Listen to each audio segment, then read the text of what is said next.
Hello, Libra.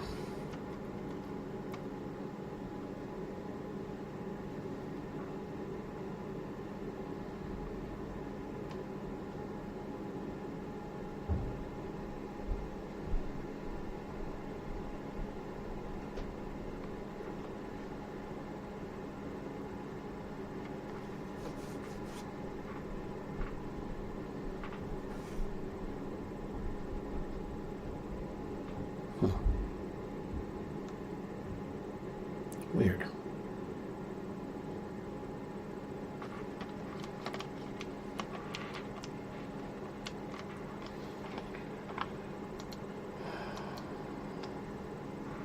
Hello, Shaimai. I'm fine. How are you?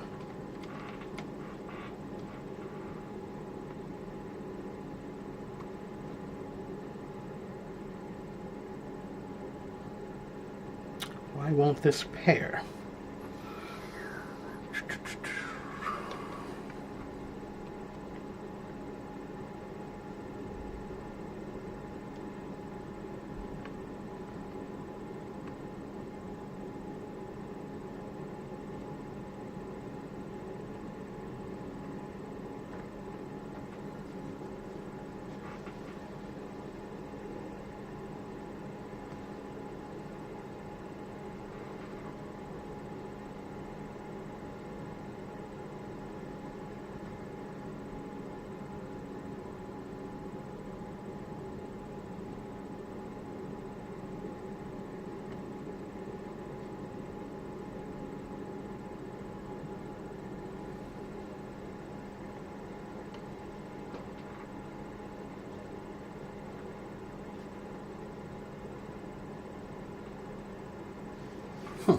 Weird.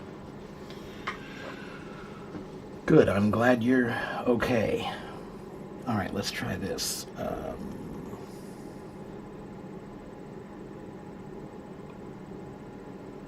Oh, that's weird.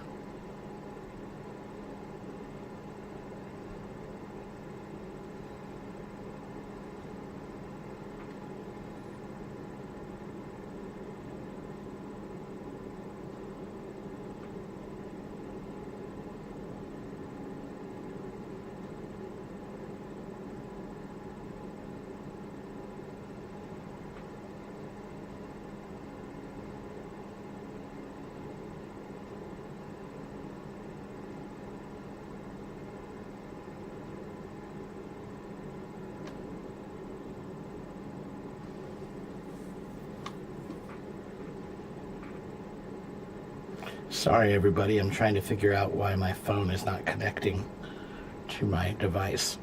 Um,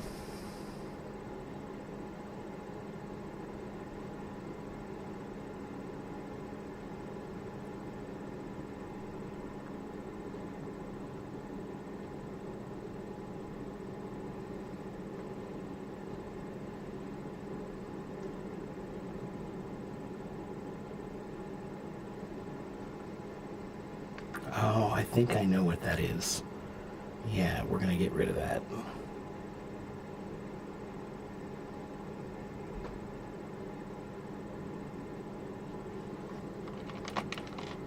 It is turned on and ready to pair. Let's try another one.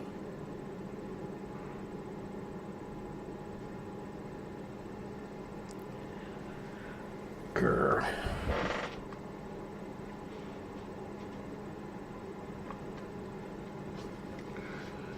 Hello, Mina.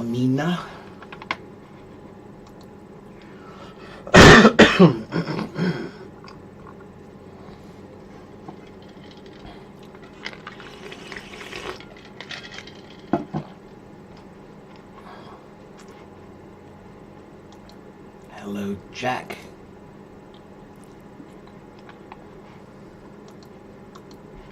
All right, so if you're here and you want to ask me questions, then you should do that. If you're here and you just want to chat with me, then you should not do that.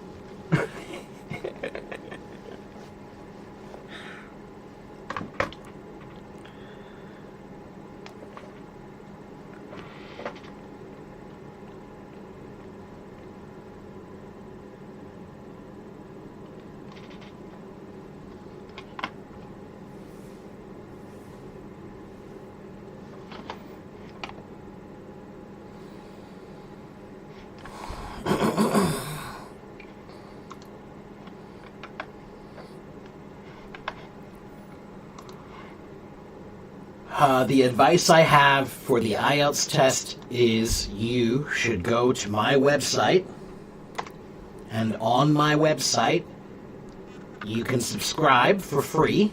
You just have to give me your email. But if you do that, then you can click on the resources button. At the top of the page, there's a button called resources.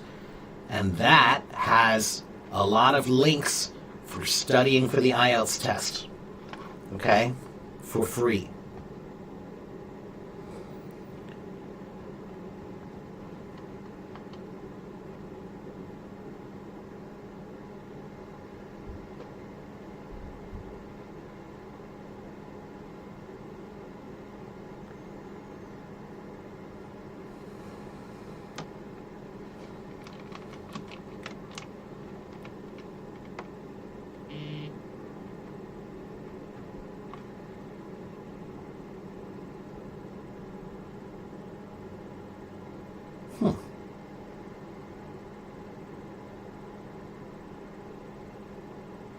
There it is.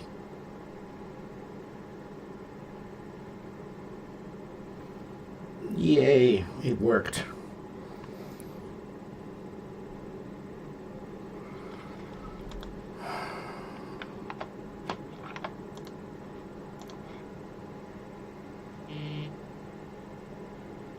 I see you just subscribed. All right, so go check it out. There are a lot of links there. Okay, it's all free.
Mina, you learn English on your own and you're shy to talk to someone. How can you be more self-confident?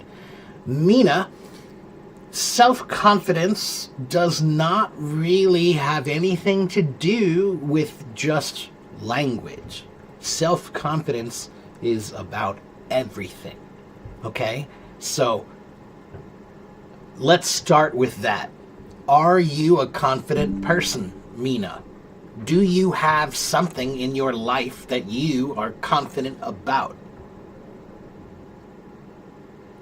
Is there at least one thing that you feel like, I know that thing?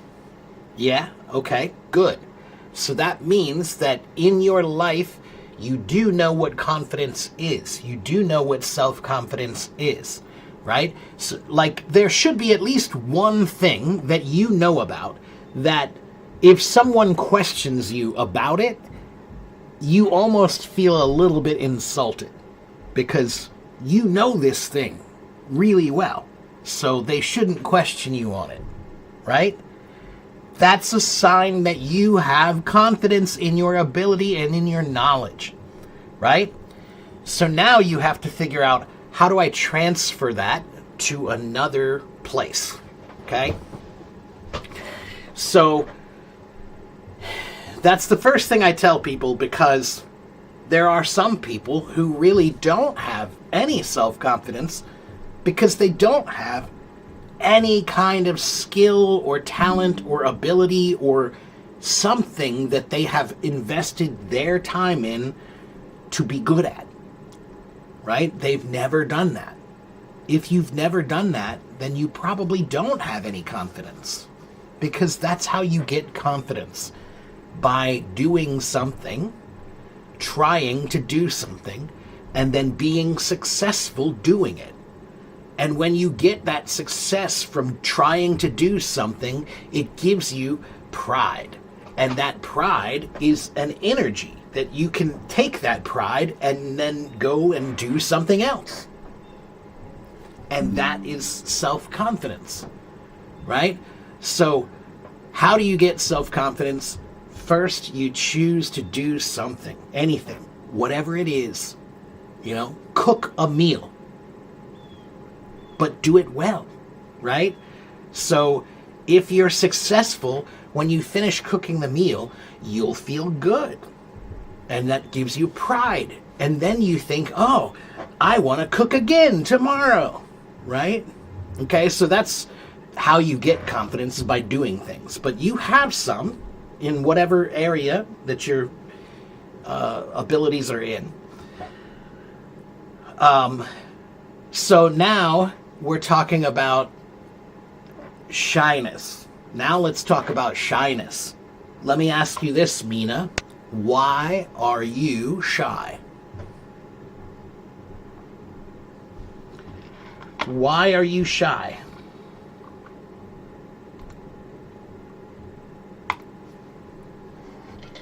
What is the purpose of shyness? Does shyness have a good purpose? Does it have any benefit? Does it have anything? Does it help you in any way? Shyness. Can you think of any situation where shyness benefits you?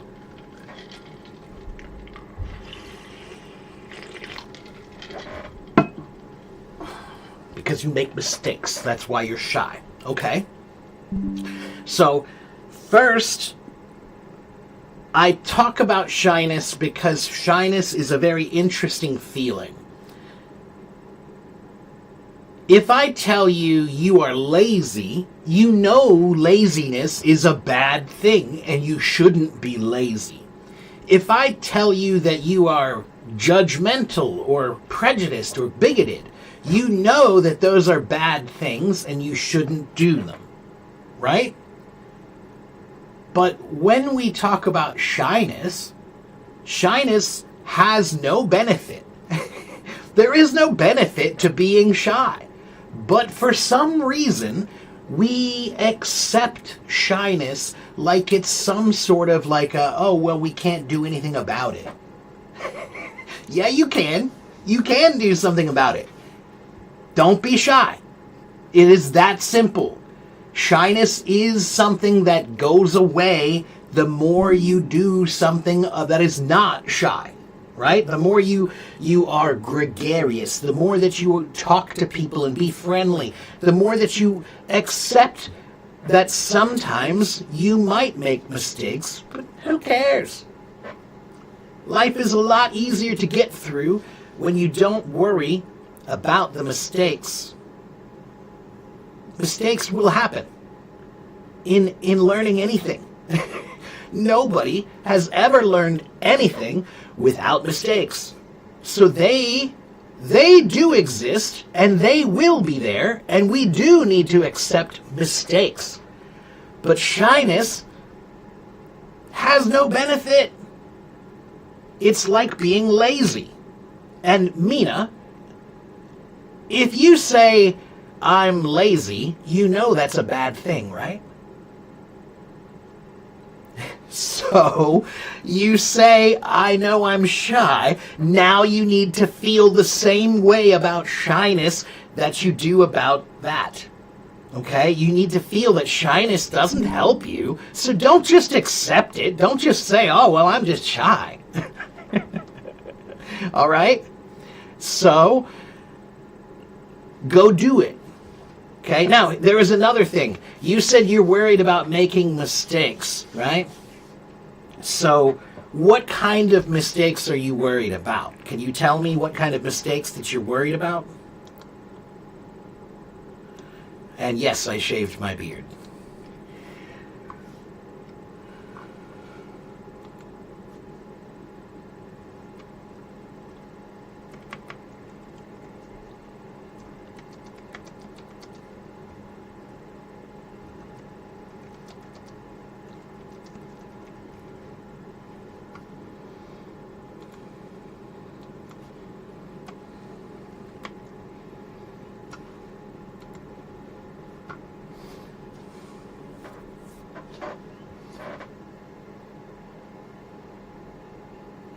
Why is being judgmental a bad thing? I mean, if it's describing something bad, am I being bigoted or biased? Okay, well, Waleed, I'll get to that in a minute. Let me finish about Mina, then I'll tell you about why being judgmental is bad, okay?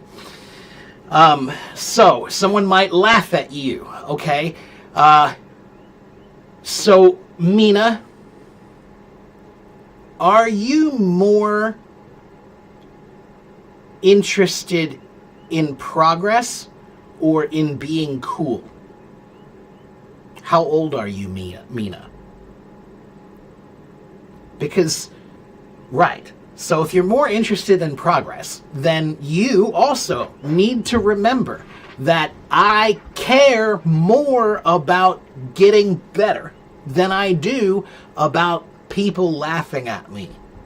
Okay? And you're an adult now, aren't you, Mina? Are you an adult?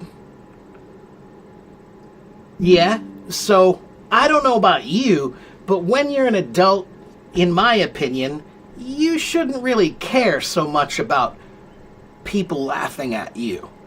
Okay? There's a saying we have, Mina. I'm trying to remember how it goes.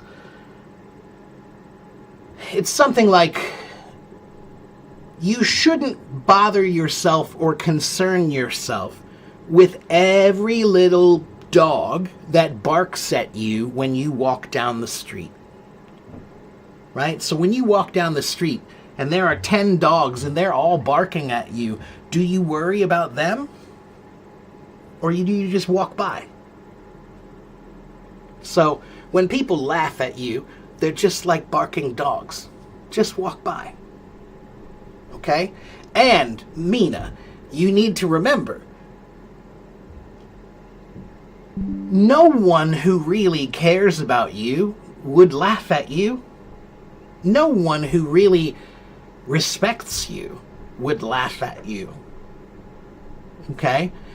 So, if someone is laughing at you, probably that's not someone you should care about. Okay? And then there's one final point that I also want to make that I think is very important.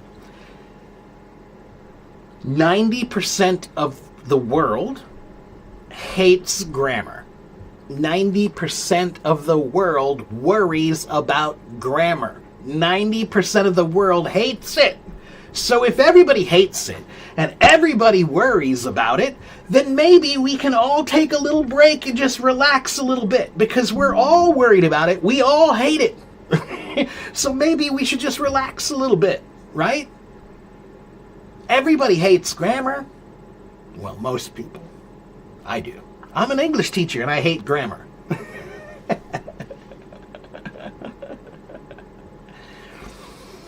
John says, I'll bark back and bite them one by one. John, occasionally it is valuable to bark back. Occasionally. But not every time. You will waste all of your energy biting and barking back when not everybody is worth it. Okay? That's why we say, pick your battles. Pick your battles. You can't win every battle, and you can't fight every battle. You don't have the energy and you don't have the resources. So you need to pick the battles that matter. You need to pick the battles that you can win. Okay? Don't fight every battle. Right? So if you have a close friend and they kind of make fun of you because you said something funny, you should talk to them and you should say, hey, look, I thought we were friends. I'm trying to learn here and you're laughing at me. That's not cool. That's not cool. Okay? Your friends shouldn't do that. Anybody else, why do you care?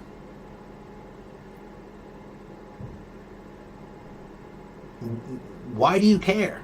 Right? So this is why it's actually very valuable to do this. I'm going to show you something. I'm going to show you a very great trick that you can do. Anybody can do this. Okay? I'm going to show you how you can kill your shyness. I'm going to show you how you can kill your embarrassment. Are you ready? Do you want to know how you can kill your embarrassment? How you can kill your shyness? Yeah? Okay. So here's what I want you to do. Hi, my name is Teacher Mark.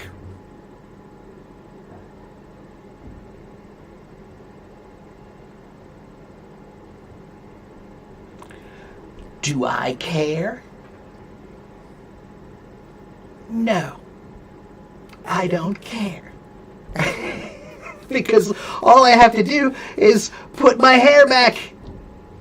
All right? John got a screenshot. Good for you, John. All right? I'm trying to show you that you are giving shyness power over you. You are giving embarrassment power over you. But all you have to do is embarrass yourself deliberately. And now all that power goes away. All that fear goes away. I don't care.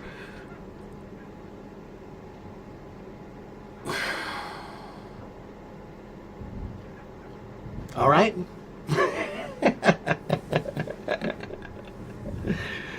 It's an amazing superpower. It's an amazing superpower when you care more about what you think than what some people think. It's an amazing superpower. Okay?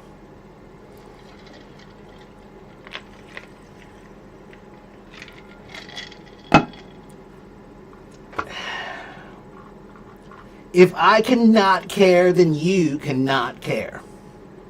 Okay? Hello, Gulzarish. How are you?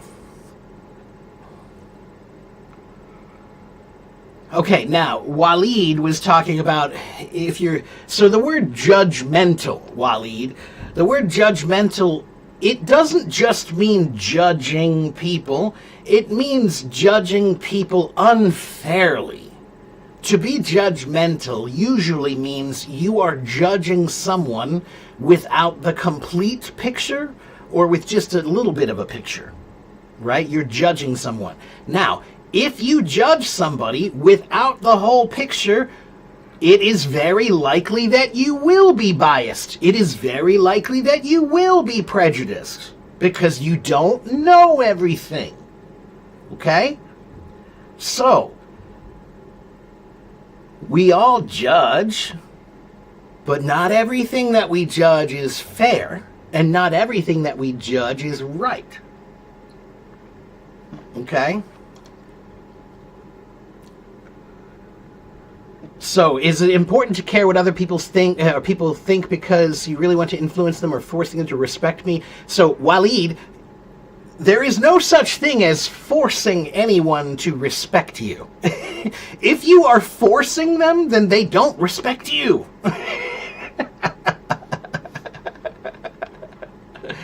If you're forcing them, that's not respect, that's force. Okay? Respect is something that you get like an award. People give it to you because they think you deserve it. You don't give it to yourself. Okay? Other people will respect you when you are respectable. Okay? Tony Montana doesn't exist, Waleed. I can kick Tony Montana's ass anytime I want. Do you know why? Because I can think about it. In my head, I can think, I'm kicking Tony Montana's ass. Do you know why? Because Tony Montana doesn't exist. He's not real. That's fake. I'm sorry, Waleed, but you need to hear this. That movie is a stupid fucking movie. His personality, I know. You're not the only one. There are millions and millions of guys who watch that movie and they think, I want to be like Tony Montana. But I'm sorry, Waleed, I have to tell you, Tony Montana is not something to look up to. He's a child. He's a child. That movie is about a child who had a lot of power. Are you a child? Do you want to be a child? Children ask for respect that they didn't earn. They want you to respect them, but they didn't earn it yet. Okay? The Godfather 2. Those are all stupid movies. I'm sorry, but they're stupid movies. They're fake. One, fake, not real, fake, all fake. So if you are basing your life on that, you're basing your life on lies.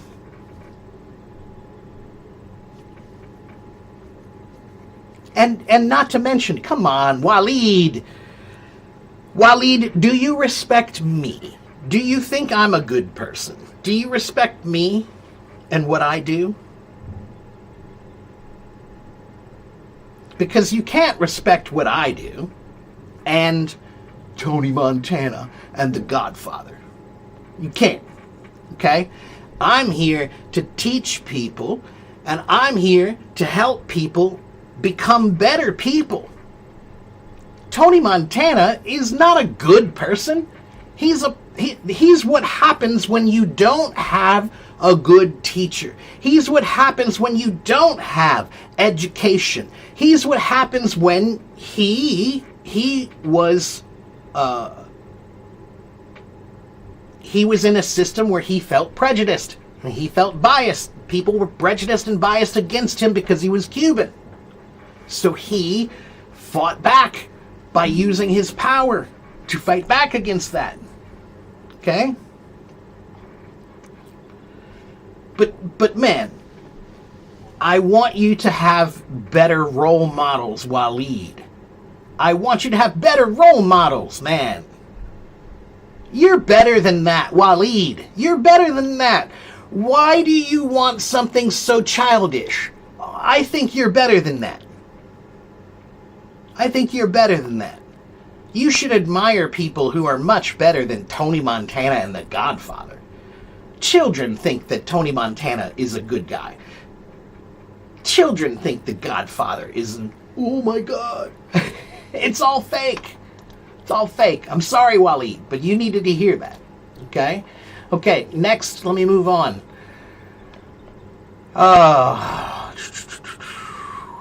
Larry, hello, Rodrigo. If it was sensible remains to be seen from Downton Abbey. I feel like this sentence is weird.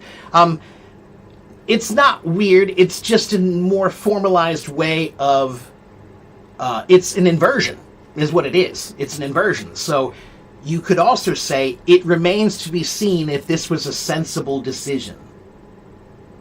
Right? That makes more sense. That sounds better. But it doesn't. This is just a more formalized way by inverting it. If it was sensible remains to be seen. It's a more kind of poetic, formalized way of speaking. Okay? Okay, give them an inch and they'll take a mile. Doesn't have a negative sense. Yes.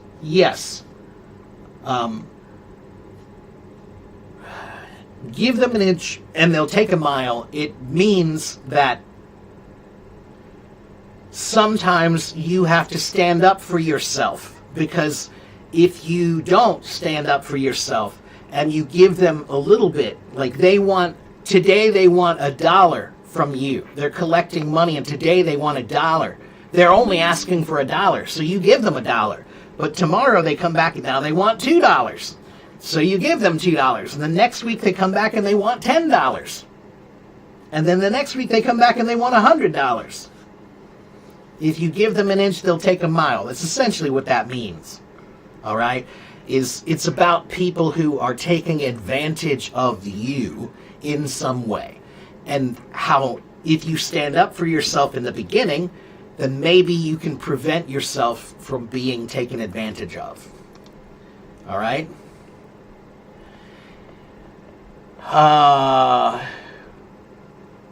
Rodrigo. This one I don't know. Let's see. Les das la mano y te toman el pie. What is that? Let's see. That I am not sure about, but I will figure it out. Ah, you give them a hand and they will take your foot. Yeah, pretty much. It's about the same thing. Right, yeah.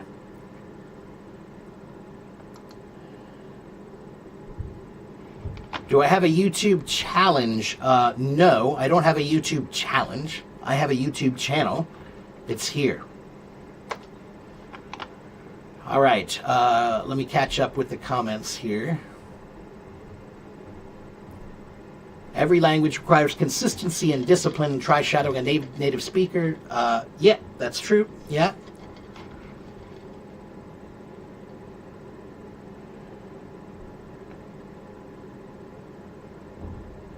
Hello, Adrian. Hello, Kangaroo. Hello, Zoe.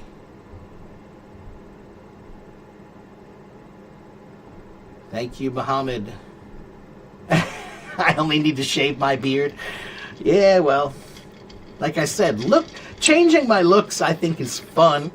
I like to grow my hair longer and get it cut. I like to grow my beard out and shave it and do different things.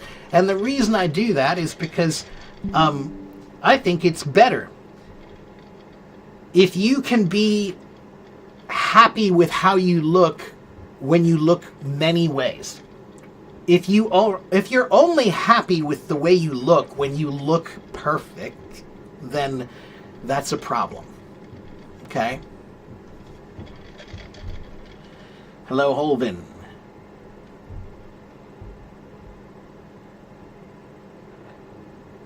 Hello, Gatita. Yeah, Larry, like I said, the inversion would be more natural, but this is just when you do this kind of inversion, it's more formal and more poetic. Hello, Romana. You like my beard? It looks so manly. Well, I like having a beard sometimes, but it's very itchy. Beards are very itchy.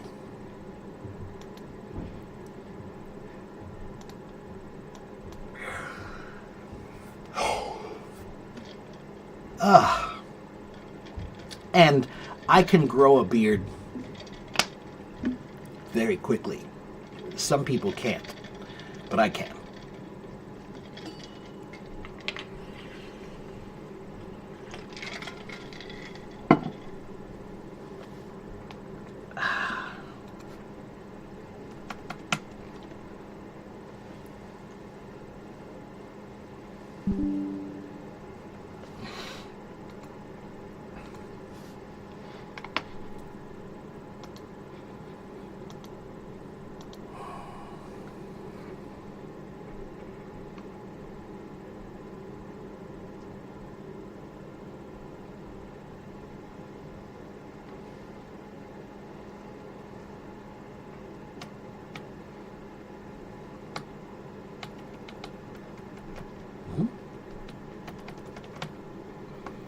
Why did it disconnect?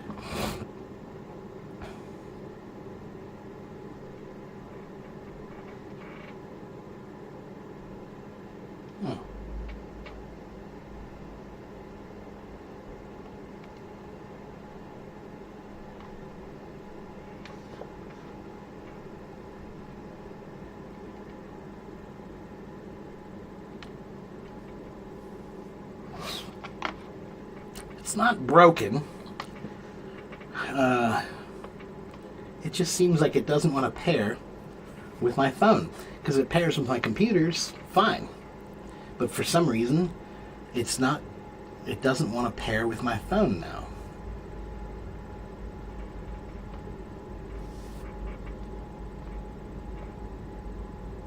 It's not even showing up on the Bluetooth screen. That's weird. Hello?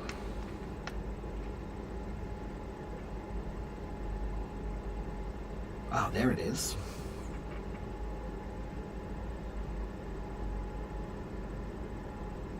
Connected. See? But it just keeps disconnecting, and I don't know why. All right.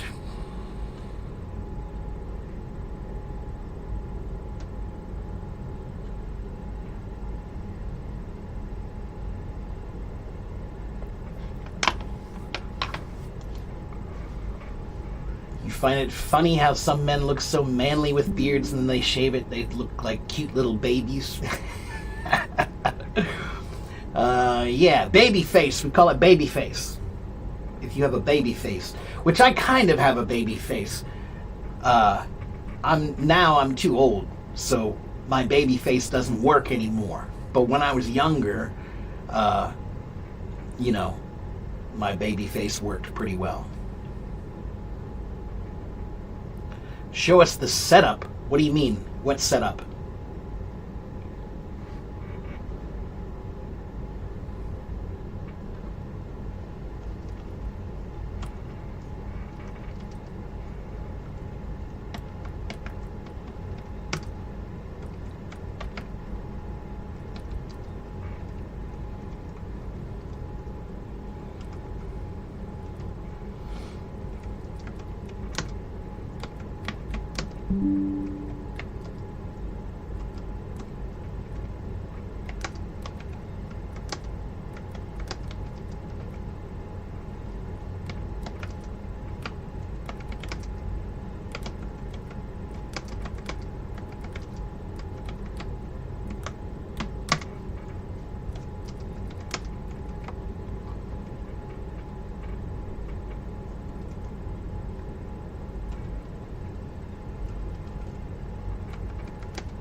Mohammed, what kind of setup are you, what do you want to see?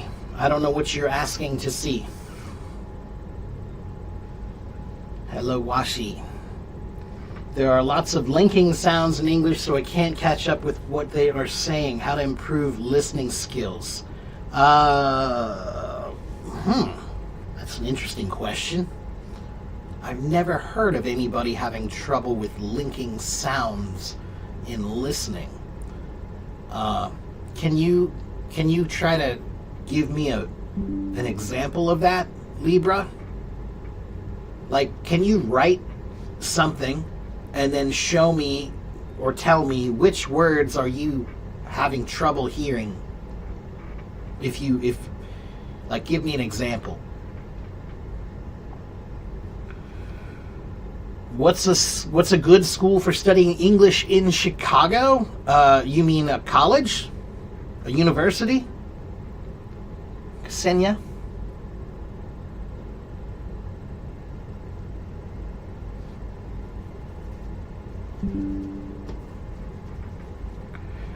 D wants to know, what is a metaphor? A metaphor is when you say something like maybe you have a husband or a wife or whatever, and you can say, my husband is my rock, right? Or my wife is my rock. When you say that a person is a thing, and you're making a comparison, like you're trying to make a poetic comparison, like poetry, that's a metaphor. Okay? If you use the word like or as, that's called a simile. That's called a simile, right? So when you say, this is that, right? When you say, this is something, right? He's my rock. That's a metaphor. If I say, he's like a rock, that's a simile. Okay? They're both kind of similar. They both make a comparison, in a way. So, Ksenia, if you're talking about going to study in Chicago, a school, I'm not sure if you're talking about high school or are you talking about college. I assume you're talking about college. If you're talking about college, there are many, many, many universities that you could go to in Chicago. And I think that you'd be fine. All right? The University of Chicago. right? But I don't know any specific schools in Chicago that are better or worse for English. But I will tell you this, Ksenia. If you move here, if you come here to study and you're in Chicago, that's one of my favorite cities in the whole world. That's an amazing city with a lot of amazing people and amazing food and amazing culture. So many things to see and do. So I'll tell you this. You can probably go to almost any college in Chicago and you will learn English well if you focus, if you use your environment, not just your classes. Use your environment, right? So go out with friends and go to the movies and go to Grant Park and, see the Big Bean in Grant Park. It's a big famous thing there, whatever. Go see Navy Pier, which is a big, beautiful area on the lake there, and talk to people and have fun. Go out to some restaurants, try some food. Speak English when you are here. Not because we don't like other languages. No. I'm saying if you come here to study English, then when you are here, you should probably try to only use English the entire time you're here. If you want to improve, then that's what you should do. Because if you go to Chicago is a very international city. So there are plenty of Russian speakers there. There are plenty of Ukrainians there, I'm sure. So that's a danger. When you move to an international city, you can find your people. And if you find your people, you can go be with them. Then you don't have to use English and you don't have to eat the foods from here. You can eat the foods you're familiar with and you can use the language you're familiar with. But that's weird. If you come here and your purpose is to learn English, but you spend all your time with people who don't speak English, and you're spending all your time doing your native cultural things, that's weird. Okay? So when you come here, Chicago is an amazing place. Chicago is your school. Okay, Ksenia? Chicago, that's your school for learning English. Okay? The university is just one little thing there. but you can go to a bar and learn English. You can go to a restaurant and learn English. You can go out to a movie and learn English. You can go out with your friends and learn English in Chicago. Okay? And the food. Oh my God, Ksenia, the food. So much good food in Chicago. It's ridiculous.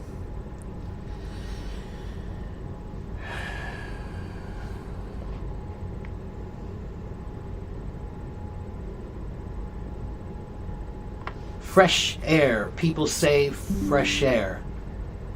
Well, yeah, okay, yeah, you're right. There are some that kind of run together when you speak quickly. Libra, I really do think that just takes more practice. Okay? Your ears are just not comfortable enough yet. But they will be. Okay? They will be.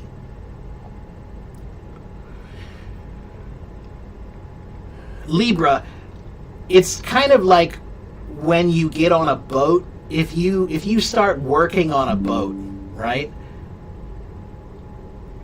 When you start working on a boat, if you've never worked on a boat before, like a fishing boat, let's say you start working on a fishing boat, but you've never worked on a boat before, and now you're on the ocean for hours and hours and hours and hours and hours every day. Most of the day you're on the water, and now you're going up and down and up and down and up and down all day.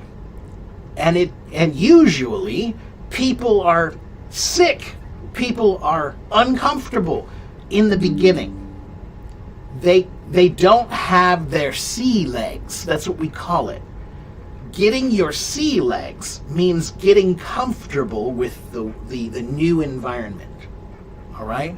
And that's kind of how a language is. You have to get your sea legs.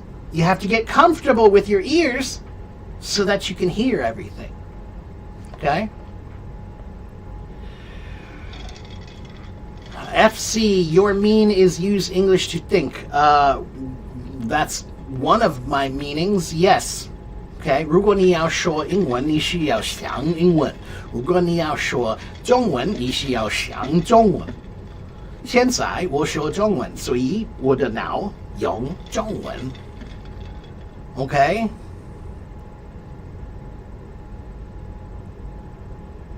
我还没翻译，不需要。Okay?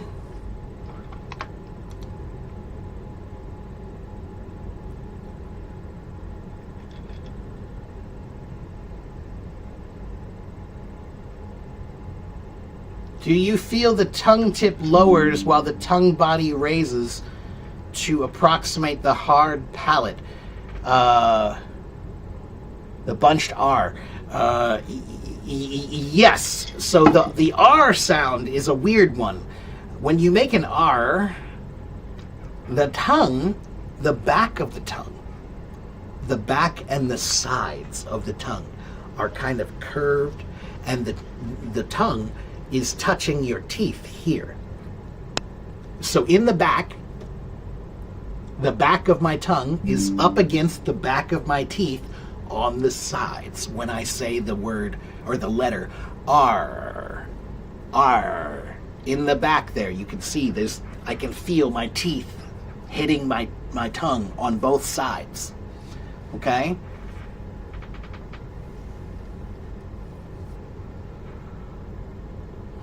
Most linguists agree that both versions are possible.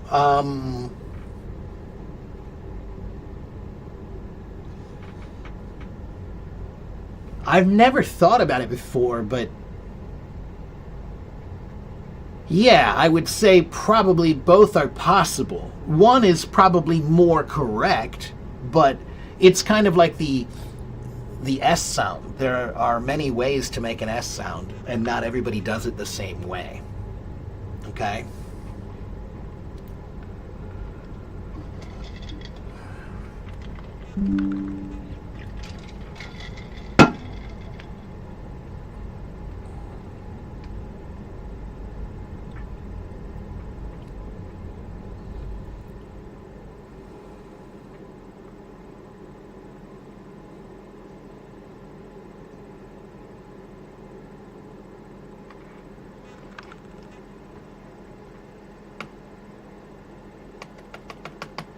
Oh, I see what's happening. Wow, that sucks. Why does it disconnect every single time I stop using it? It's like every time it just drops the Bluetooth connection. Weird.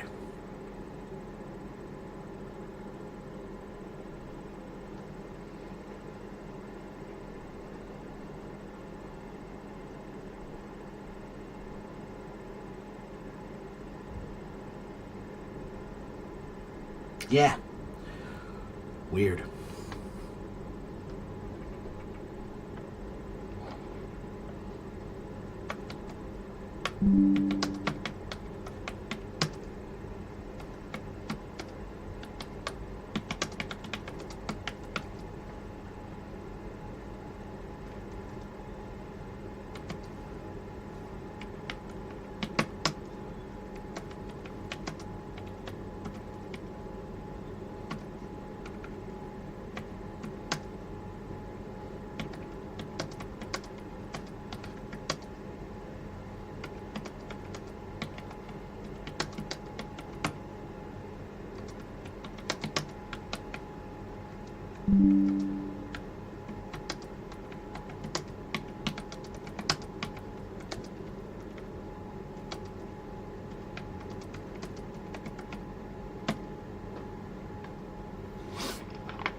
All right. Hello, everybody. If you don't know who I am, my name is Teacher Mark. Here is my YouTube channel.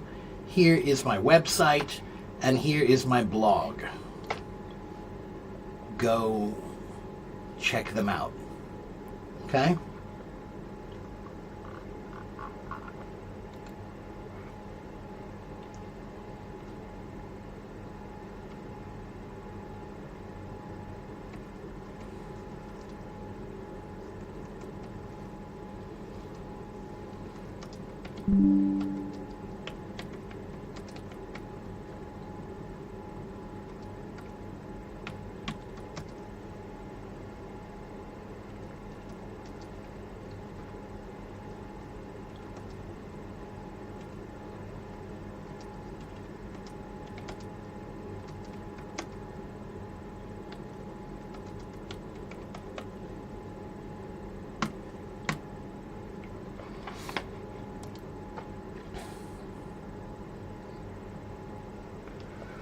Talking about the R sound, have you heard native speakers say the word already with a very soft sounding R? Can you comment on this, please?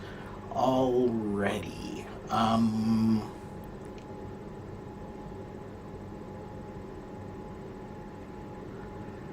Rodrigo, I'm not sure if I've heard what you're talking about. You know, sometimes it's hard because, of course, the voice that I know the best is mine. So when I say already, no, there's a pretty strong R in that. So I would have to hear someone else, and I would probably need to see their mouth in order to know what they're doing and why the R doesn't sound so strong.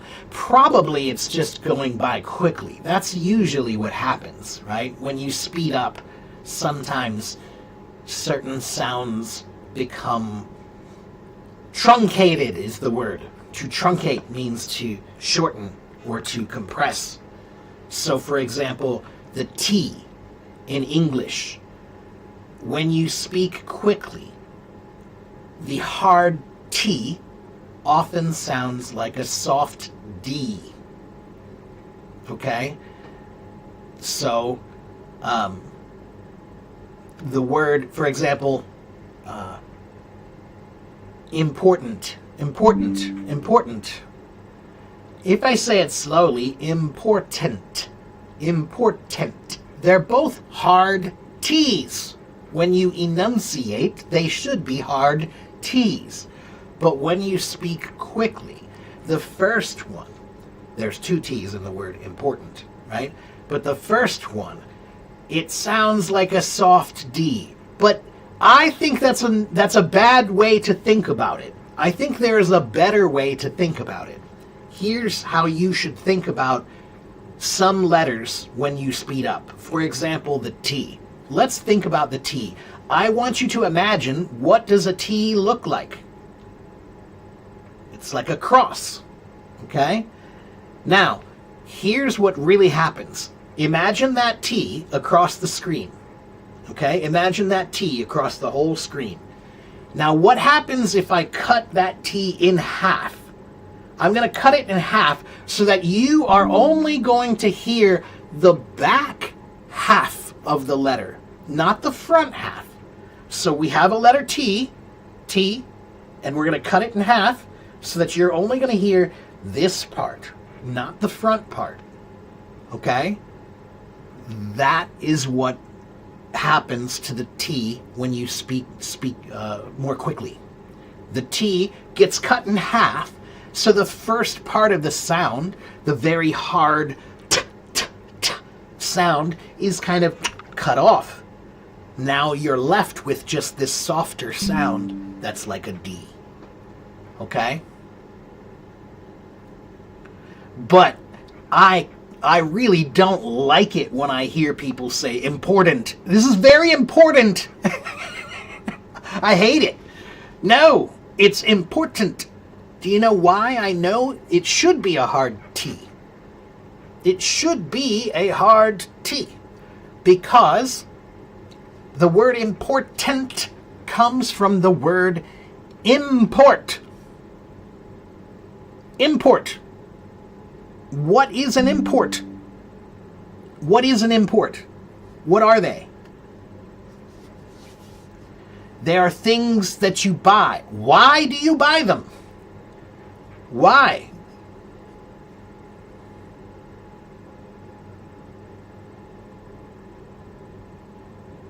You buy imports because imports are important.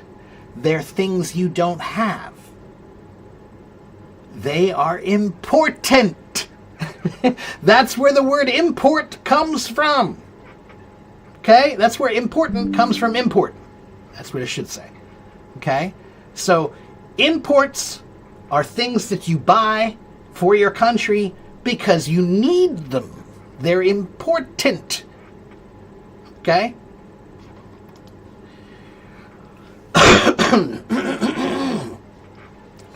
Hello, Anurag. English speakers also attach words. For example, I could eat a horse. So, again, it's not that they're attaching words. It's just that when you speak more quickly, there is less space between the words. Or I should say, you hear less space between the words. The space is still there, but it's not being heard. So, for example, I could eat a horse. I could eat a horse. I could eat a horse. I could eat a horse. If I try very hard, I can make every word separated. Okay? But if I want to sound normal, then I'll say, I could eat a horse. I could eat a horse. But all I did was just smooth it out. And this is why, Libra, if you're still here, this will help you a little bit. One of the ways to learn about how to link words in English and how to make your language sound more smooth when you're speaking, to speak more smoothly, is to sing. When you sing, words naturally link. Okay? So, when I sing the song, row, row, row your boat gently down the stream, it's not row, row, row your boat gently down the stream.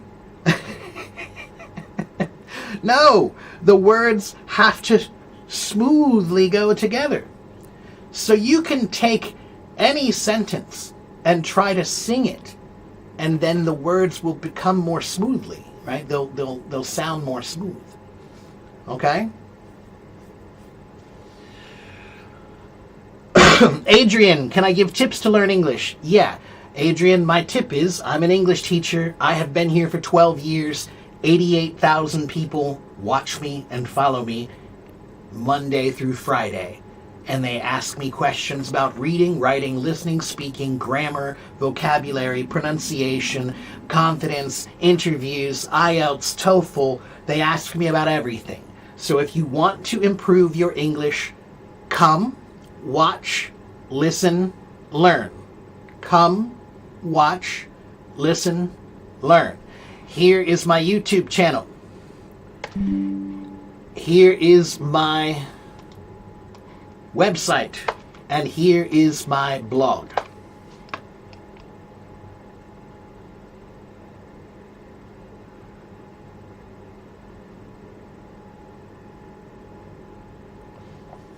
Anurag, you're not rhyming them. It's not rhyming. Rhyming is when two words sound similar on purpose, right? So, the fox is in the box. That's rhyming, okay? But this is just singing for linking, okay? That's all it is. All right.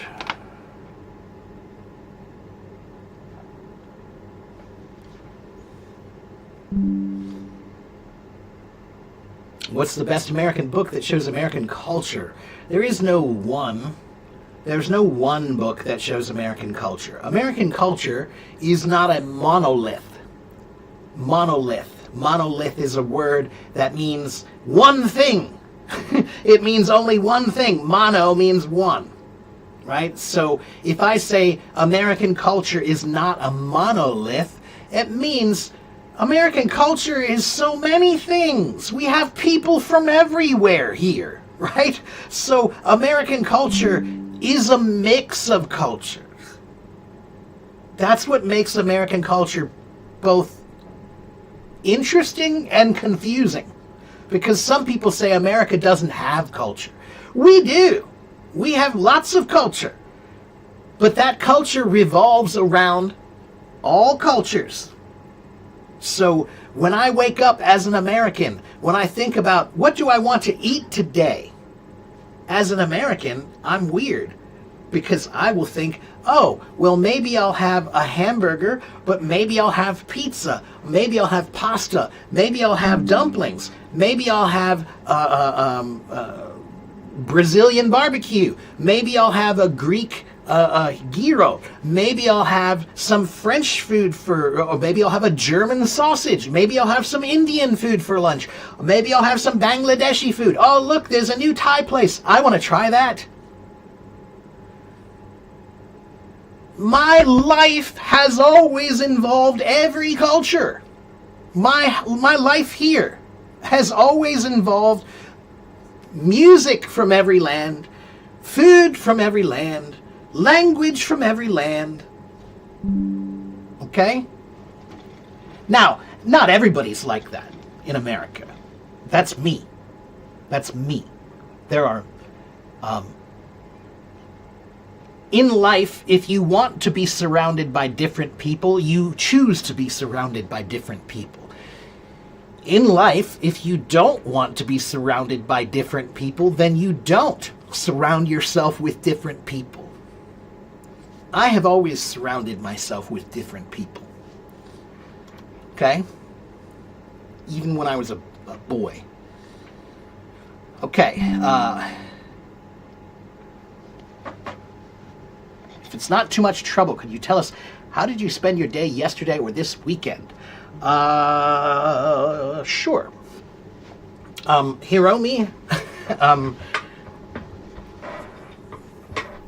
this past year, my life this past year mostly is about helping my parents.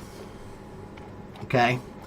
I have my parents are both older, and my parents both need help. They have some health problems.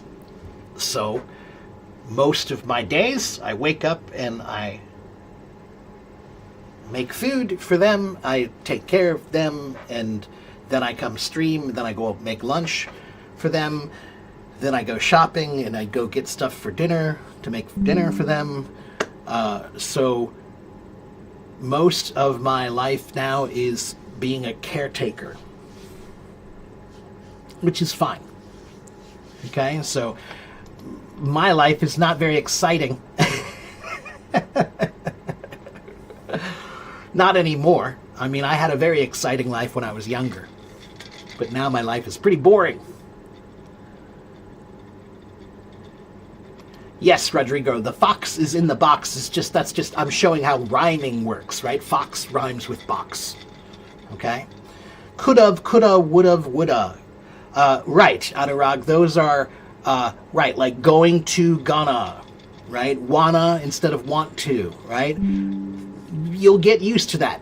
Those just take time to get used to, okay? Well, that's a pretty name, Aurea. I like that name.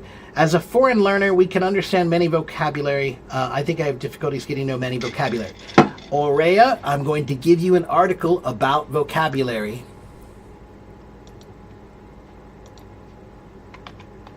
Go read this article about how to learn vocabulary. Okay? That's my article. I wrote it. Okay?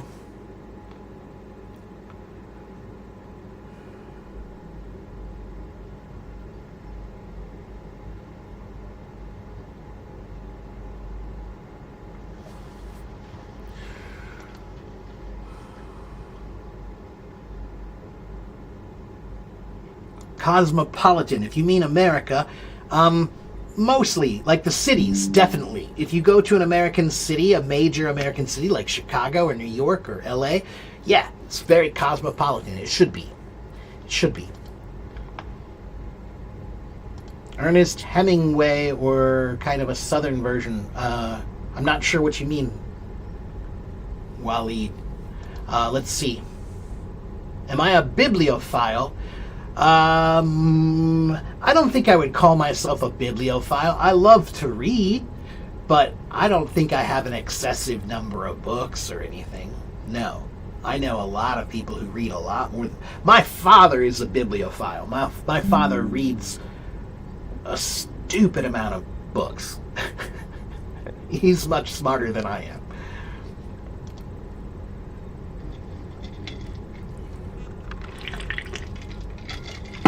Yes, that article will teach you the best ways to learn vocabulary, or it will tell you about how you should think about learning vocabulary.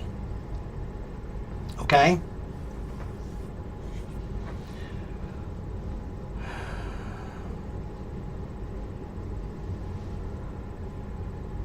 You mean a writer or a book or a novel?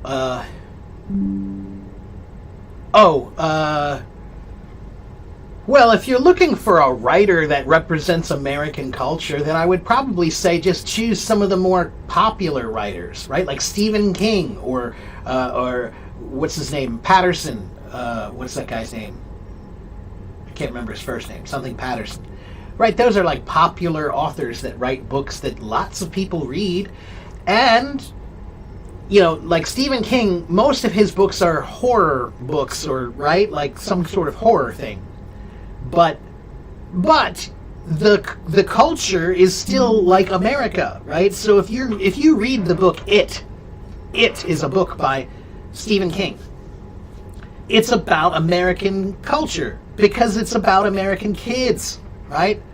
So like the TV show Stranger Things, if you watch that show, it's a science fiction show, but it does show a pretty good representation of what American culture looked like in the 1980s. Okay, so there is no one, but I would say that you could choose any of the popular novels or popular authors, and most of what they write will probably have a lot of American cultural influence in it. All right? Thank you, Hiromi. Ahmad and Tim. Jordan Peterson, first of all, Jordan Peterson is not American. He's Canadian. Second of all,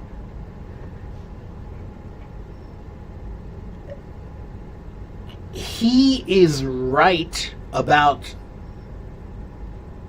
20% of the time. The rest of the time, he is very wrong. Yeah. I'm not a big fan of Jordan Peterson. If you read his stuff, if you pay attention to what he says, it falls apart very quickly. It falls apart very quickly if you really look at his arguments. Most of them are very weak. We have a saying in English. We say, even a broken clock is right twice a day. That's Jordan Peterson.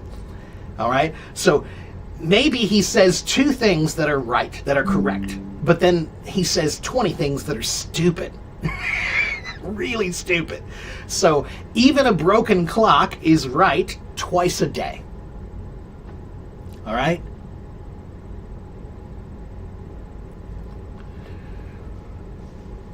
When someone asks me a basic question like, what kind of music do you like? I only say classical, even though I know a lot of vocabulary about music. Okay, so Libra, then here's what I want you to do. Can you write about it? Can you write? I want you to write a paper, a journal entry, something about the music you like. Okay?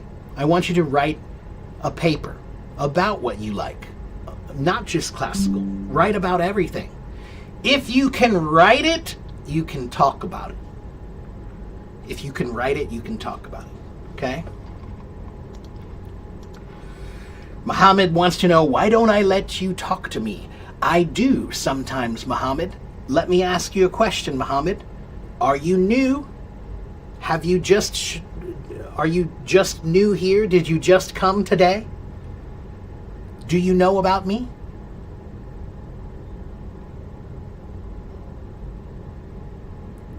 So you're new, so you don't know about me. Okay, so Muhammad, my name is Teacher Mark. I am a real teacher. I have been on Hello Talk for more than 12 years. I have been teaching since 1994.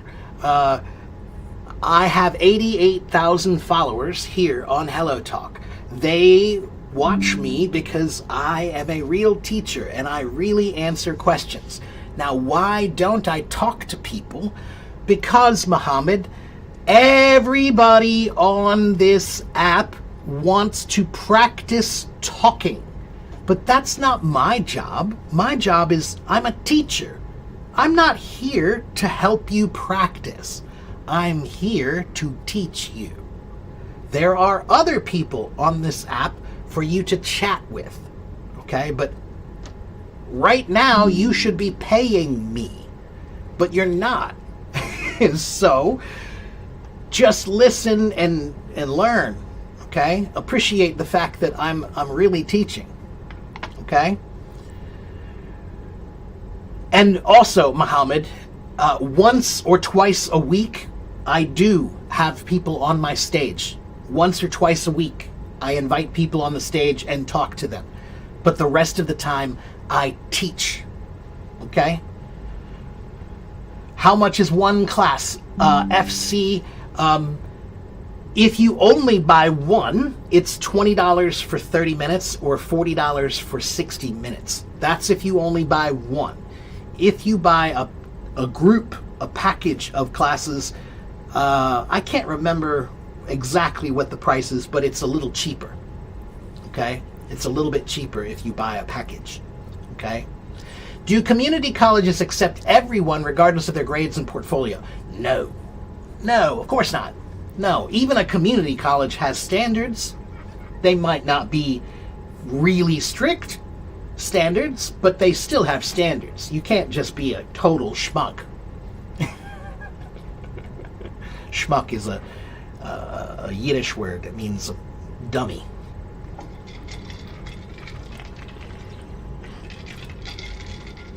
What's the most effective way to learn English through movies and TV series? Nadia? The most effective way to learn English through TV or movies is very simple. You need one thing that you don't know about. You need something called the transcript. Every American TV show and movie, and most of the podcasts too, they all have a free transcript. What does a transcript do? What is it? A transcript means it's everything that they say in that TV show or movie. It's all the subtitles in one document. It's a document that has all of the subtitles of the show or movie. You can download that. You can print it out. And now you can hold that and watch the TV show or movie, and now you can make notes on the paper. So if they say something that you don't understand, stop it, look at the paper, see what it says, then maybe do a search online to see what it means. Okay? Or maybe they say something and you say, oh, I like that. I want to remember that saying, that phrase. I like that. Circle it on the paper. So if you are trying to learn English from TV or movies, get the transcript. Get the transcript. Okay? That's the best way. Do I believe in manifestation? Sure. I believe in it in some way. to manifest something is like creative visualization. It basically means if you can think it, then you can do it. If you can imagine it, then you can do it, right? Imagining that you are confident makes you confident. That's manifestation, okay? Do I think it's very valuable? Well, yeah, in a way. It's a part of confidence, right? When you have confidence in yourself, you say, I can do this. That is also a form of manifestation. When you just say, I can do it. Okay? So you don't think too much about manifestation and manifesting things. If you think about it too much, now you've lost. You don't know what's important anymore. Okay? How do you reach out? If you want lessons, if you're talking about reaching out to me, you can send me a private message on HelloTalk, or you can send me a message on my website. Okay?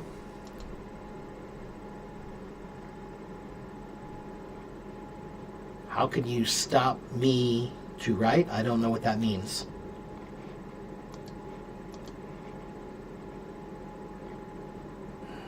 Hello, Ricky. Guten Tag. What do I think of Big Bang Theory and Shamelessness? Which one is better for improving English? Big Bang Theory is probably better for improving English. I'll say, so I think the Big Bang Theory is a pretty good show for learning English. But you need to remember, this show is about 4 scientists. Well, no, 6 scientists, really, because the 2 girls are scientists also, right? So the only problem with that show is because they have so many scientists in the show, sometimes they use very difficult scientific language, like about space or physics or things like that, okay? But most of the dialogue in that show is common dialogue. And most of the people in that show speak pretty clearly. For example, Raj, the Indian guy in that show, he has an accent. Oh no! Raj has an accent. But you can't have an accent. That would be bad. What did I tell you about accents in America?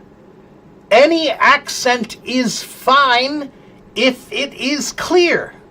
And Raj is a perfect example of that. Because he has a very thick Indian accent on that show, but I think everybody can understand what he says. Okay? That show is called The Big Bang Theory. Whoops. Okay? Now, Shamelessness is a good show. I like that show quite a bit. Okay? But there are some things you need to know about Shamelessness. One, it's a pretty wild show. It's showing a very specific kind of American life. Okay? Not everybody lives like that. Okay? It's a drama. It's a TV show. It's supposed to be crazy. That's why you watch. If it was boring, like normal life, nobody would watch it. Right? So it's a show that has a lot of really crazy stuff, right? Frank, the alcoholic, who's so terrible. He's like one of the worst human beings in the world, right? And they deal with a lot of poverty and you know, stealing and drugs and a lot of stuff in that show, right? I think that show is great, and I think that show does really show a real side of American culture. It does show one real side of American culture, okay? I said a side. That means just one little part. My life is not like that show. Not at all. Okay? But maybe there are some people, their lives are kind of like that show. A little bit. Not entirely. Okay, it's still TV. Remember, it's just TV. Okay?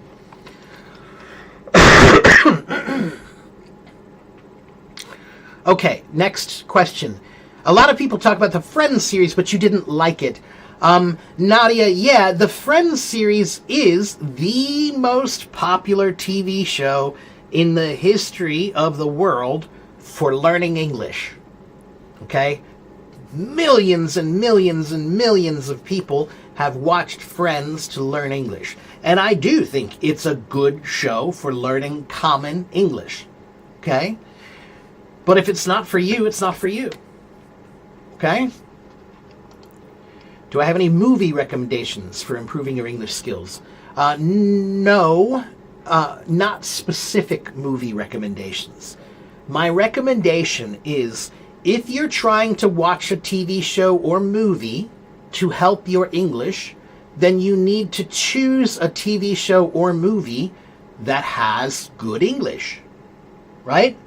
So, I like Game of Thrones. That's a cool show. I like it. But it's not a good show for learning English. Okay? Maybe some kind of a, like a Fast and Furious. I hate those movies, but Fast and Furious, people like those movies. But that's a terrible, terrible, terrible movie for learning English. Okay? So what I would say is, the first thing is, choose a movie or TV show that has a story that's pretty real. It has real things in it, real life, not crazy, crazy, crazy stuff. Okay?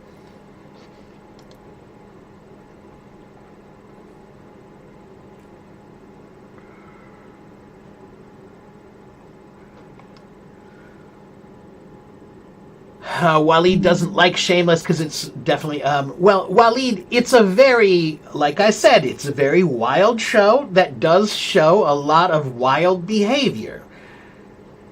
However, Waleed, I find that show to actually be mostly morally good, because it's a show about poor people and how poor people have to do things to try to get along. Poor people help each other. Poor people have to help each other because they have no other choice, right? And it's about this community of people who help each other because they have to. Now, are there a lot of bad things in there? Sure, there's some drugs, and there's some sex, and there's some violence, and there's lots of stuff in there that's a little bit adult. It's adult, Waleed. But I don't think it's immoral. It's a matter of, you have to think about the situation and understand the purpose. Why did they show that? Why did they present that? They're trying to make you think.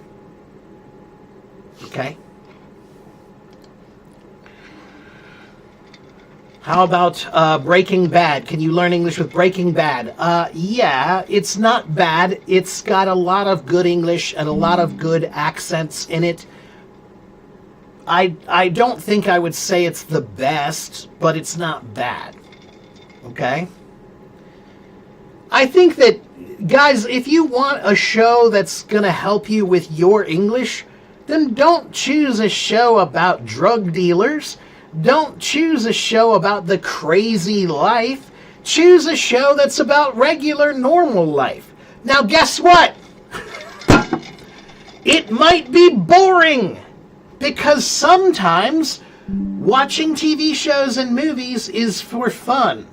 And sometimes watching TV shows and movies is not for fun. It's for learning. So you can't always have it both ways. Okay? Sometimes you guys want it to be fun and learning all the time. So what I'm saying is, when you watch TV, there are two ways, two different ways to do it. One way is just, all right, yeah, this is fun. I like this. This is fun. No problem. I'm not thinking. But then there's another way to watch where I'm trying to learn. And if I'm trying to learn, guess what? It doesn't really matter if I like it or not. It's not about whether I like it. It's about, is it useful? Is it helping me? Can I learn from it? Okay? What do I think about Bone Lake? I don't know what that is. No idea. Perhaps it would be better to start learning English from cartoons. Cartoons can be good. Yeah, some cartoons can be very good for learning English. But some cartoons are not, like Family Guy. That will not be a good show for learning English, especially for a non-native. It's too fast, and all the jokes are about American pop culture, which means you probably won't understand. Okay? A lot of the jokes are about 80s American pop culture. When I was a boy, if you didn't grow up in the 80s, then you won't understand. Okay? My nephew, there are some jokes that my nephew does not understand in Family Guy because he's too young. This show was written by people my age or older. Okay?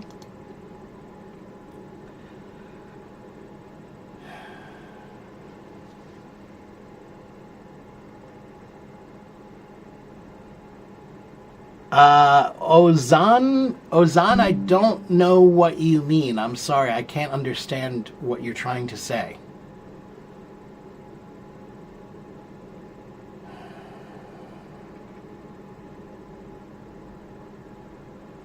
Waleed, you think it's really biased and opposing ideas? I don't. I know people like that.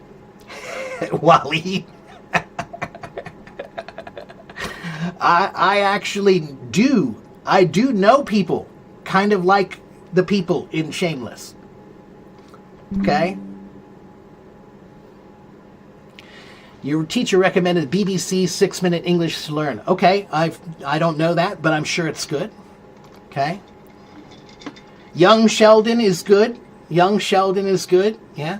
Jason says normal life is too boring. Yes, it is. But trying to have an exciting life is not the same thing as trying to learn. Did you watch that old Mind Your Language? That sounds familiar, but I don't remember. Okay. Like what? Tell us any series. I don't know what you mean.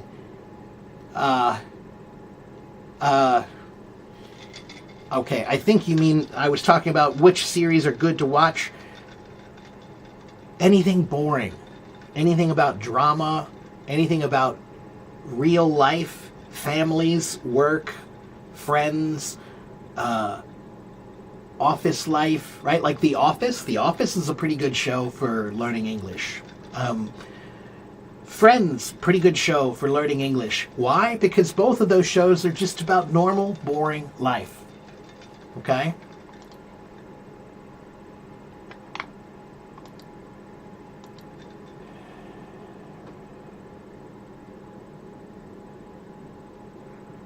Okay, let's see. Isuru says, I have a problem with continuous talking when I'm trying to do a long discussion or conversation. I'm stuck with grammar and vocabulary. Isuru, that's normal. That's normal. It just takes more time. It will get better. The more you do it more, it will get better. Okay? Let me check on my YouTube people. Hello over here. Why do Americans often use past simple tense more than present perfect tense? Well, that depends on the American, and it also depends on what you're trying to say. Present perfect is different than simple past. They are not the same. Okay? Hold on a minute.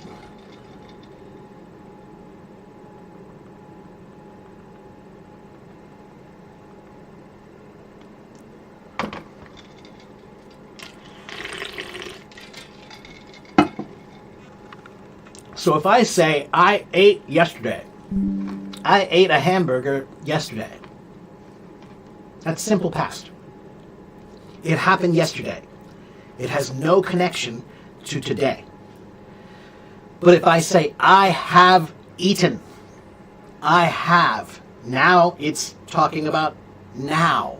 Somehow you're telling somebody that you feel something now, or you're experiencing something now. But it's connected to the past. So now there are two time periods. Present, perfect. What does perfect mean? What does perfect mean? When you say present perfect, what does perfect mean?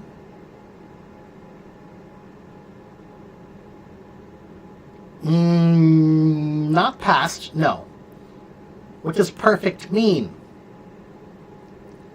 Present perfect. Why do they say perfect?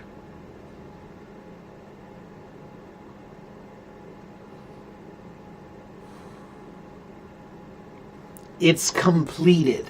That's right. The word perfect has two meanings. The modern meaning of the word perfect is like 100%, really good, great, no problems, no flaws, no mistakes. It's perfect, right? This is perfect. It's so perfect. That means amazing, like awesome, okay? That's the modern meaning of the word perfect. But the old meaning of the word perfect comes from the Latin word perfectum. And in Latin, the word perfectum means completed, finished. So when you say, I have eaten, you're talking about now, but you're something that you completed now. Okay? That's the difference between simple past and present perfect. Simple past is only in the past. Present perfect is talking about something in the present that you completed in the past. Okay? Okay, hello, Tom.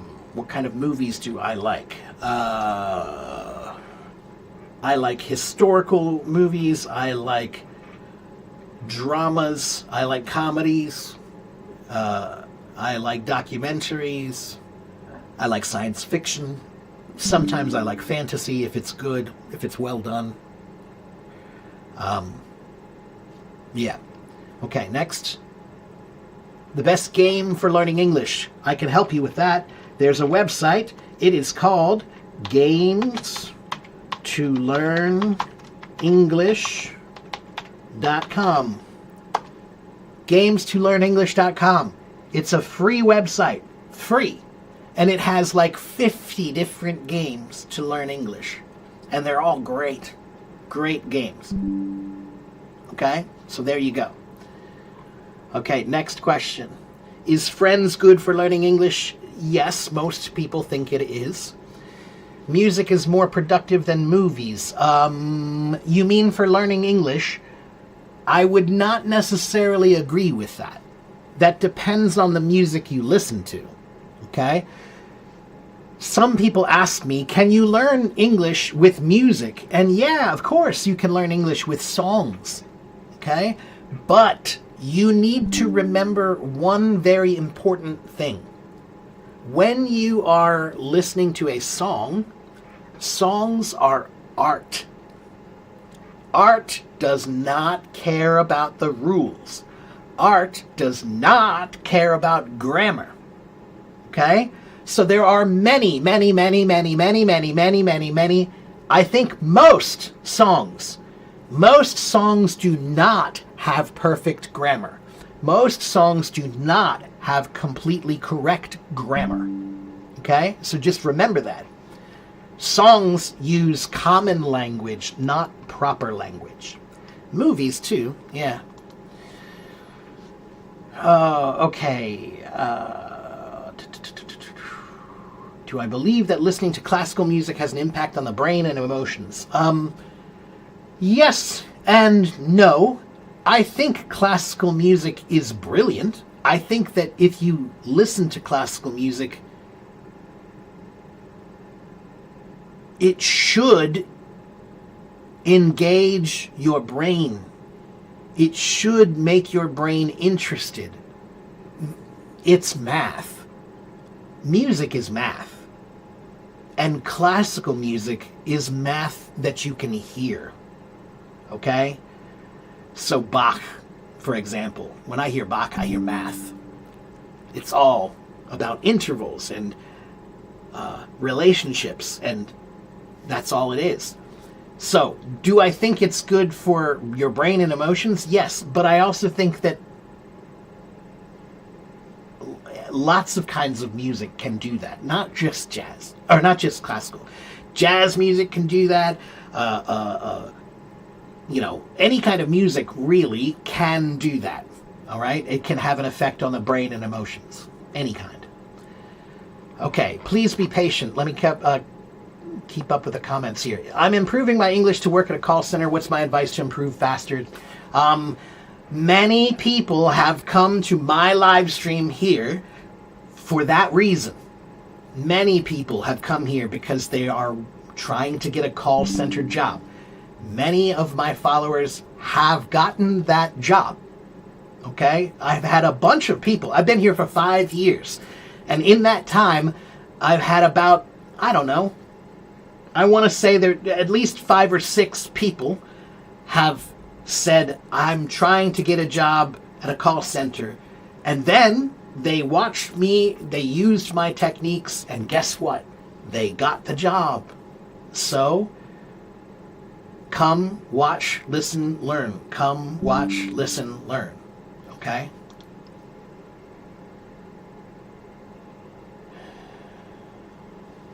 If you book classes, will you be able to improve topic-specific words for writing skills in 2 months? I'm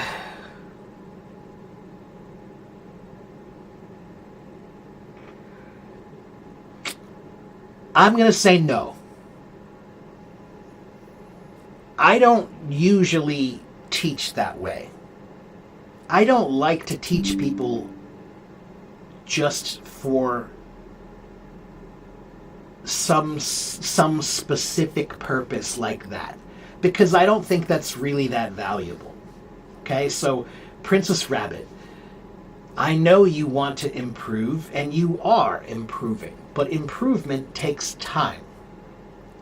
So if you consistently work and you have time, then you will make improvements. But if you just say, well, I'm going to do it for 2 months, that's really not going to help you. Okay? So I think you need to think about it differently. Learning that one skill is not going to make your English better. You need to work on everything, not just one thing. Okay? If you have that one skill that's up here and it's great, but all of your other English skills are down here, then that doesn't help you. Okay? Okay.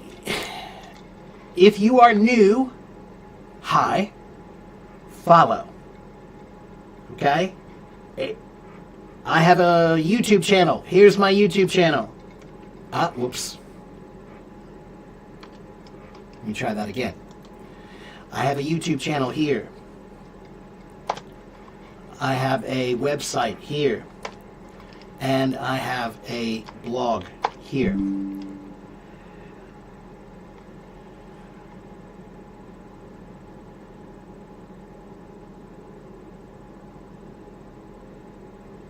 The best mobile app to learn English. There is no one app. Okay?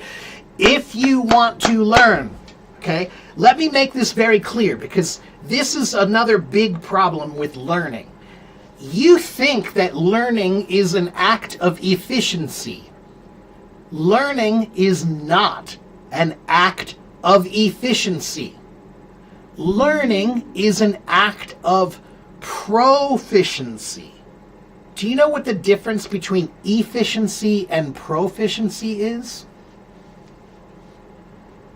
Efficiency means you're trying to learn the quickest way that you can. the fastest way. That's efficient. Okay? Proficiency is trying to learn the best way. So, when you are learning, if you have one guy who's trying to be efficient and the other person who's trying to be proficient, which one is going to be better?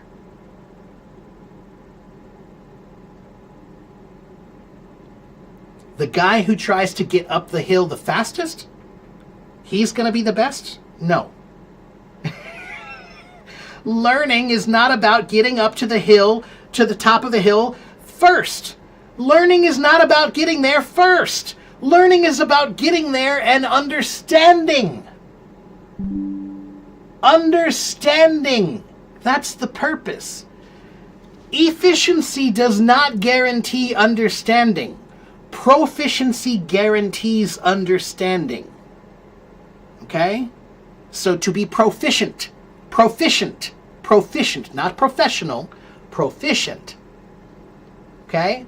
Proficient means I know this thing well. I am proficient. Efficient means I can do it quickly with low energy. I can do it without wasting much energy. Okay? So I don't teach for efficiency. I teach for proficiency. So if you have two people and they both want to go up to the top of the mountain, one guy, he only has one thing. He has a bottle of water, and that's all he has is a bottle of water. And he's going to try to go up the hill, up the mountain, with just a bottle of water. But the other guy, he has a bottle of water, and a map, and a backpack, and some food, and a cell phone with GPS, and he has a friend who's a guide who's been there before, and he took a class about that mountain. Which one is going to get to the top better? Not faster, better. The guy with just the water, or the guy who has everything?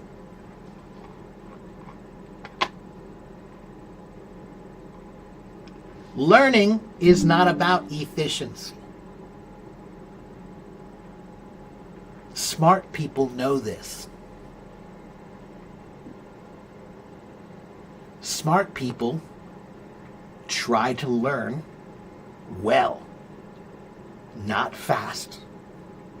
Well. Okay? That's right. Proficiency guarantees understanding, while efficiency does not.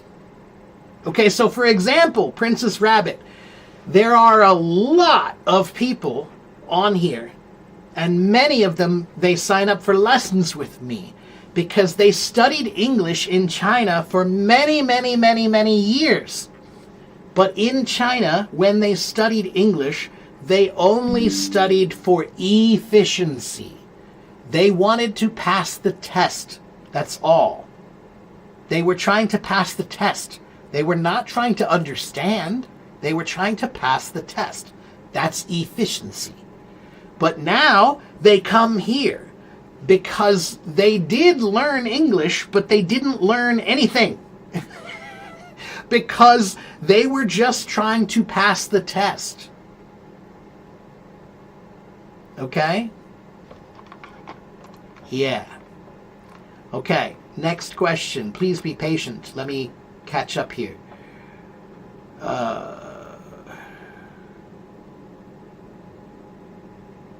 Yes, I am a teacher.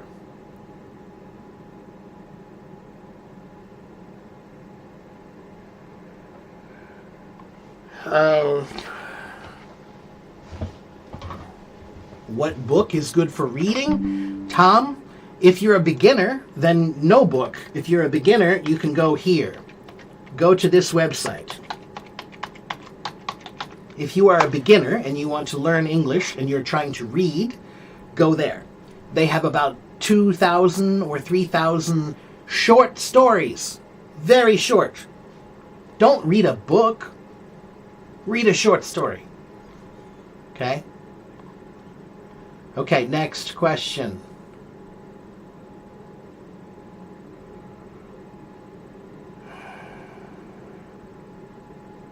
How can I learn English? I'm afraid to speak. Omar, guys, if you are new, just come, watch, listen, learn. Come, watch, listen, learn.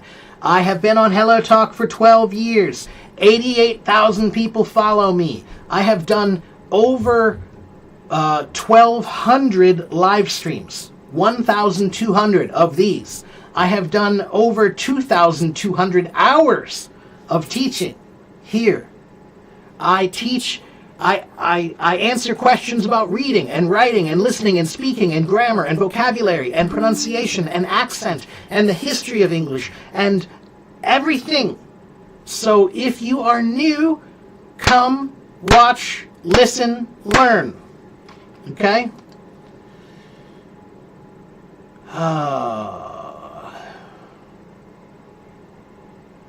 You need it for the IELTS. Okay, Princess Rabbit, I understand that you have it. You have a need. I would say, for what you need, to be honest, the best thing you can do is tell ChatGPT what you need and start working on it every day with ChatGPT. Okay? It can help you do that. Okay? Let's see, Douglas, hello Douglas, saying child stood still has the same meaning as child has stopped? No, not necessarily. A child standing still does not necessarily mean he's stopped, Douglas. Okay, this just means he's standing still. Okay? So, no. A child stopping means he was moving and now he has stopped. Standing still doesn't mean that he was moving. Okay? Hello, LeBron.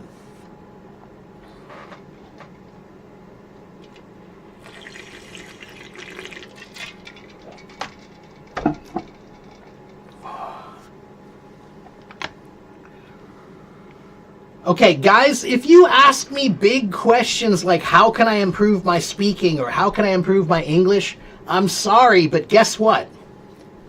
I can't answer that. Do you know why I can't answer that? I don't know you. So how can I help you? If you just say, I need help with my English. I can't help you. I don't know what that means. That's too big. One, that's too big. Okay? And two, if you want help, then you need to ask the right questions. If you want help, you need to ask the right questions. How can I be good at English? That's not the right question. That's not the right question. Come on. You know that. If I said to you, how can I be good at Arabic? You would laugh at me.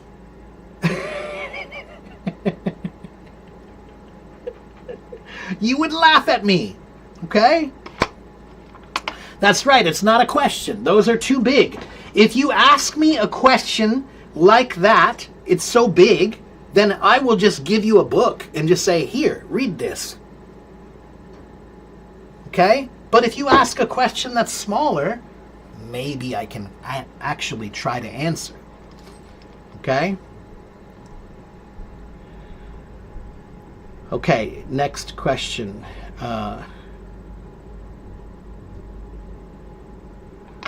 Okay, if you don't know who I am, first go to... This is my YouTube channel. Go watch my YouTube videos. This is my website. Let me show you my website.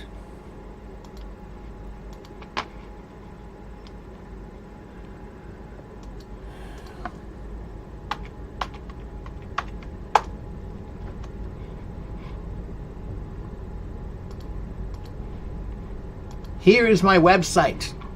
If you go to my website and you subscribe, you can buy lessons from me over here if you want to buy lessons from me. Or you can go up here to resources and click on resources. And then look at this, Teacher Mark's top English resources. If you want if you want to work on your reading, click here. If you want to work on your writing, click here. Listening, here. Speaking, here. IELTS, TOEFL, here. Grammar, vocabulary, pronunciation, here. Okay?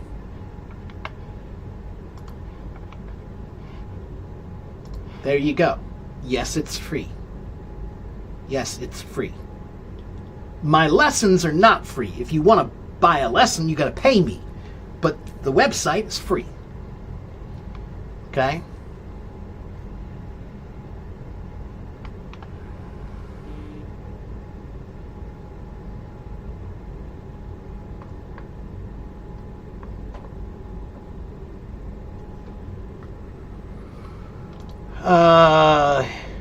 Lei Ming Yu, why does no teacher teach prosody? There are teachers who teach prosody, but prosody is not a common thing that most people need. Prosody it's like the stress, well, usually when we talk about prosody, it's about poetry. We're talking about the intonation of poetry, the rhythm and the sound of poetry. That's usually what we're talking about. But you can talk about prosody in language or linguistics too, like the accents and stresses and intonation. But why don't we teach that? That's a very simple answer. We don't teach it because there is no one way.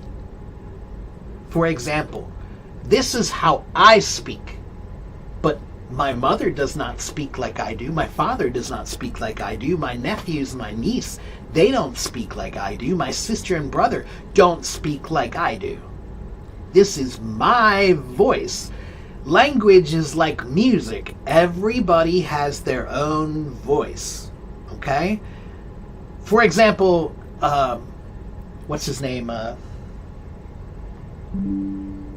Christopher Walken. Christopher Walken is a famous American actor.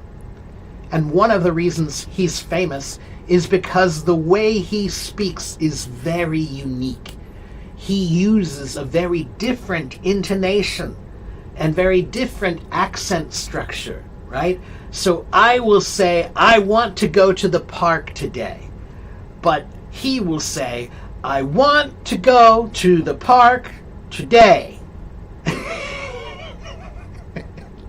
That's his intonation is different than mine. Okay, so we don't teach it because it's individual. It's the art of language. Okay? BB Gull, you've learned English for 4 years and learned a language center, but it's difficult to speak with people. You have a fence in your mind. You have a fence in your mind because you don't know how to think in English. Okay? When you speak a language, whatever language that you are speaking should match the language you are thinking. So when I speak English, I'm thinking in English. But when I speak Chinese, I'm thinking in Chinese. I am not thinking in English and then translating to Chinese. That's the problem that you are having. You think that learning a language is about translating very fast. It's not. Learning a language is about learning how to think in that language. Okay? How can you be a good man? Wow, that's a big question. Rodrigo, do unto others as you would have them do unto you. That's how you can be a good man.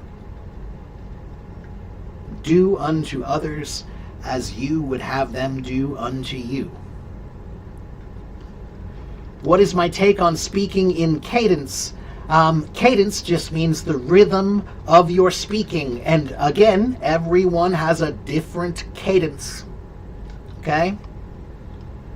What small changes at work would increase my daily satisfaction?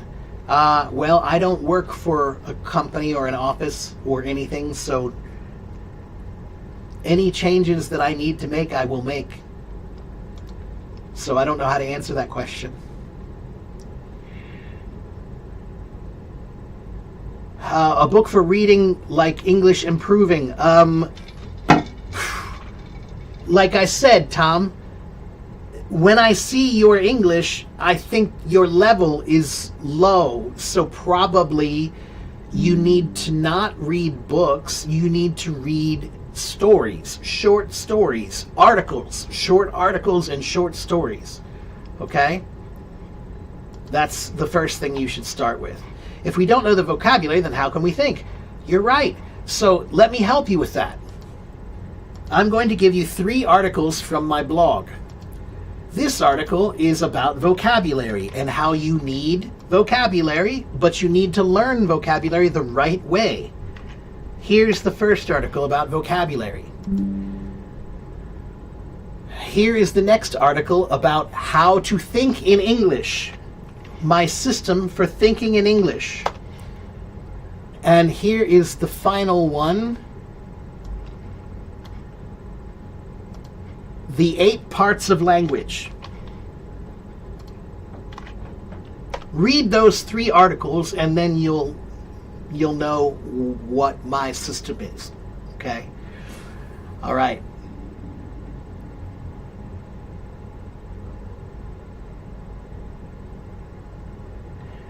You have to copy it and paste it. You have to copy it and paste it. You cannot just click on the link.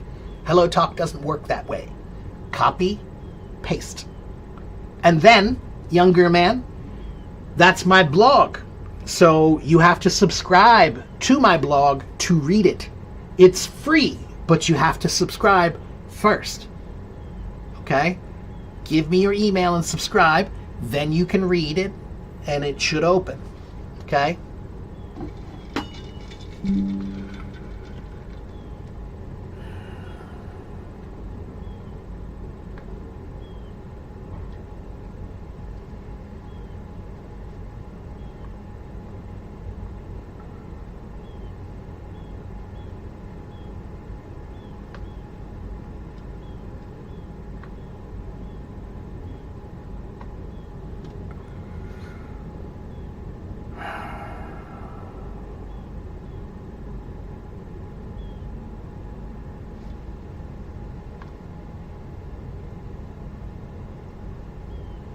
One moment.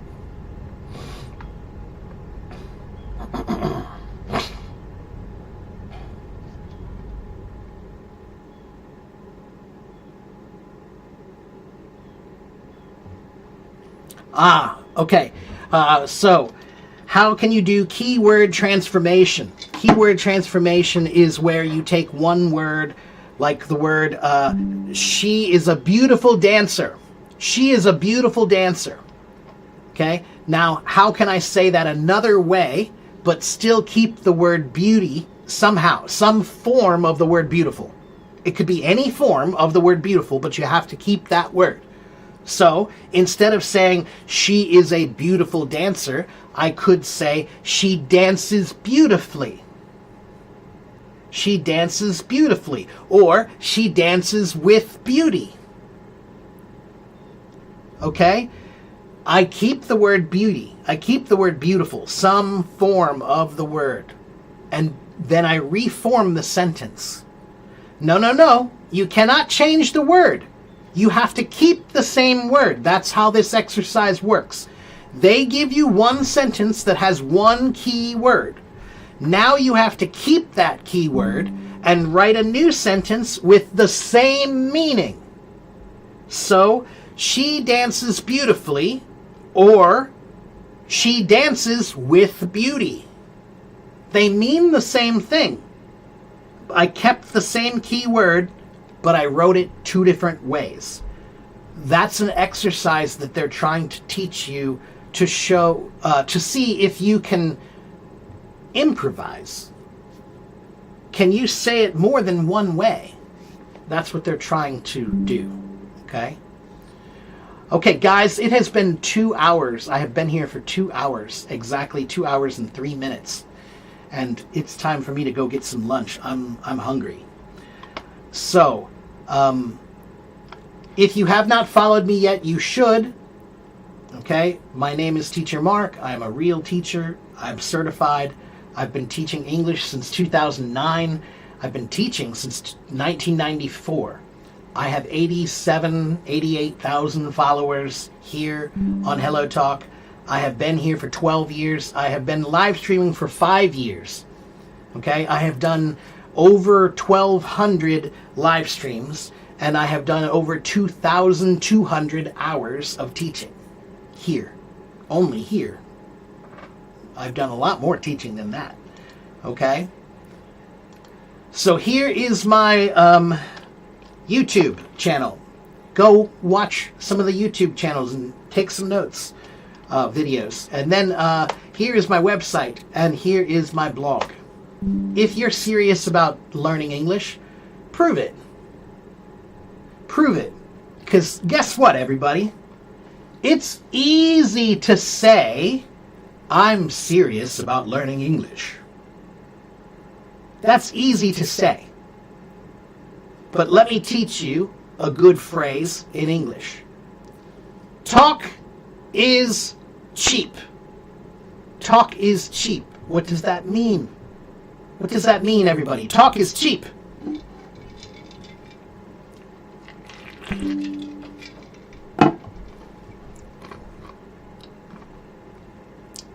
Talk is cheap. That means anybody can say, I want to do it. Anybody can say, I want to learn English. That's easy. It's easy to say, I want to do it. Everybody says they want to do it, but not many people really do. Okay? Talk is cheap. Anybody can say, I'm serious about learning English. But most people don't really do it. Okay? All right. Thank you for watching. Thank you for following. Thank you for participating. Have a good morning. Have a good afternoon. Have a good evening. And I'll see you guys next time. Okay? All right.